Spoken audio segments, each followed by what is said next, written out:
It was 7:03 in the morning when the front gate of my ranch rattled so loud. It almost sounded like someone was trying to break in. I was brushing down Tango, my gentlest patrol horse, when the screech of tires cut through the morning air, and Tango jumped a little, clearly startled. Before I could even call out, I heard it. That voice. Karen's voice, shrill as a broken whistle, tearing through the silence like a chainsaw stuck in reverse. I could already see her coming up the gravel driveway in her bathrobe, flip-flops slapping against her heels like the world owed her something. She was holding a coffee cup like it was some kind of weapon, her eyes wide with that familiar look of self-righteous fury. Behind her trailed two poor, bewildered animal control officers, their faces painted with confusion, clearly unsure about why they were even called to a peaceful ranch. After all, the only crime here was a horse sneezing too loudly during Karen's backyard yoga. I walked toward them, still holding my curry comb. I could feel my stomach tighten. This was not going to be good. Karen wasted no time. "There they are," she screamed, pointing at the horses as if they were wild beasts ready to devour her. "They're loud. They're unsanitary. They poop in public VYEW. Shut them down. Arrest the owner."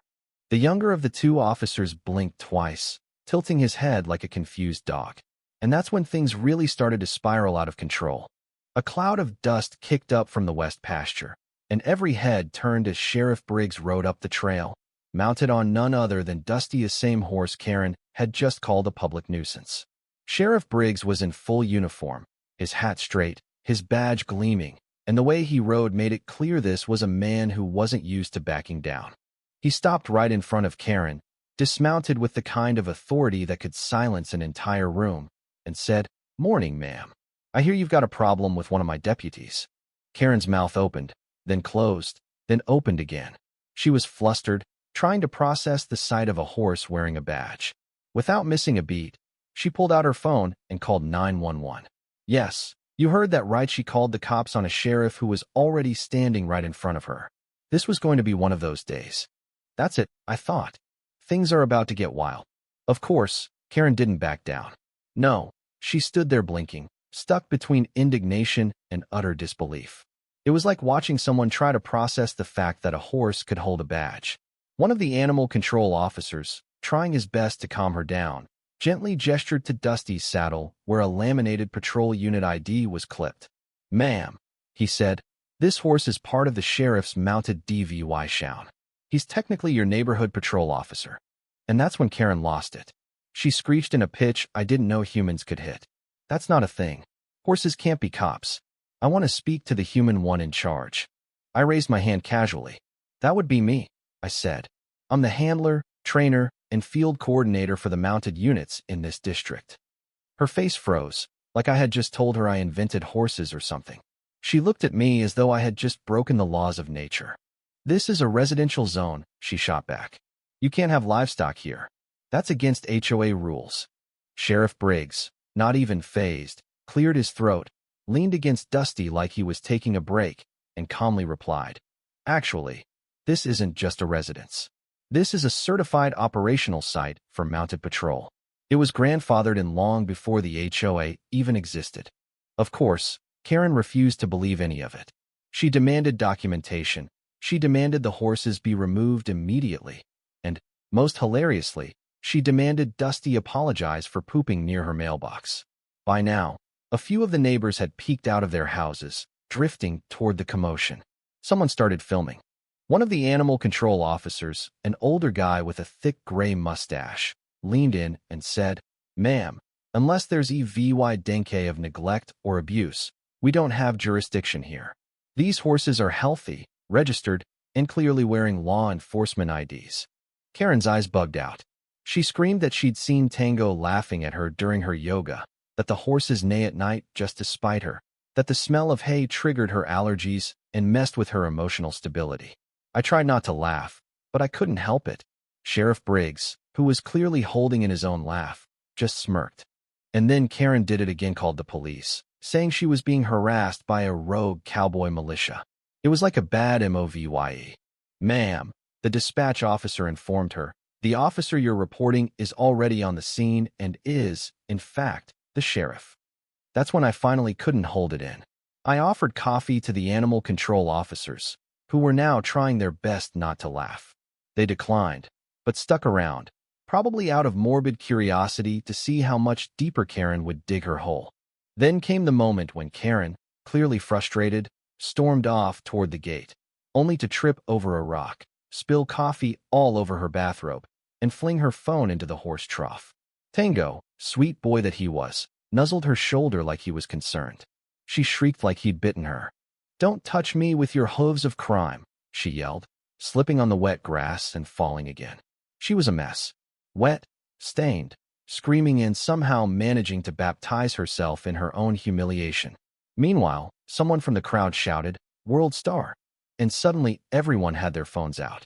Karen fled back to her house in a huff, but Sheriff Briggs turned to me and muttered, "I've seen meth raids go smoother." Later that day, I got a notice from the HOA, citing me for improper fencing, unapproved barn modifications, and livestock violation codes. The worst part? These had all been cleared years ago through county permits. It was clear Karen was using her position on the HOA board to try and push me out, bypassing the legal system that had already shut her down. But Karen didn't know. I had backups for every single document: permits, patrol certifications, land use exemptions, and I sent them all to the HOA's legal contact with timestamp confirmations, copying the sheriff's office for good measure. But that wasn't all. That night, I rechecked the security cameras around the property. Our mounted patrol system wasn't just for show. We trained for real emergency search and rescue, missing persons, disaster response. Every saddle had a body cam, and I had gold footage of Karen accusing Dusty of being an intimidation agent. The next morning, the sheriff told me some of the deputies had already made memes out of her 911 call. One of the best had her face mid-scream with the caption, "Who let the horses out?" That was just the beginning. Karen wasn't finished. No, she was plotting. And I could see it in her eyes that morning. She wasn't just angry. She was calculating. She wanted those horses gone, not punished.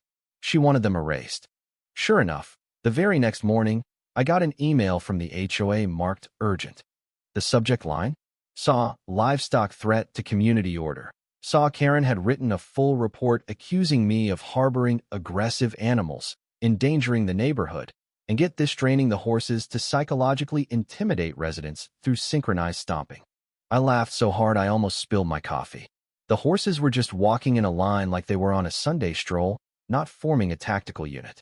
At the HOA meeting, Karen stood up, gave a fiery speech with hand gestures, and proposed a vote to limit the presence of non-domestic animals in the neighborhood except, of course, for cats, dogs, and birds. She was going after the horses, plain and simple. But I stepped forward, calmly, handing out all the documents, including the zoning exemptions for patrol animals. Then came the kicker.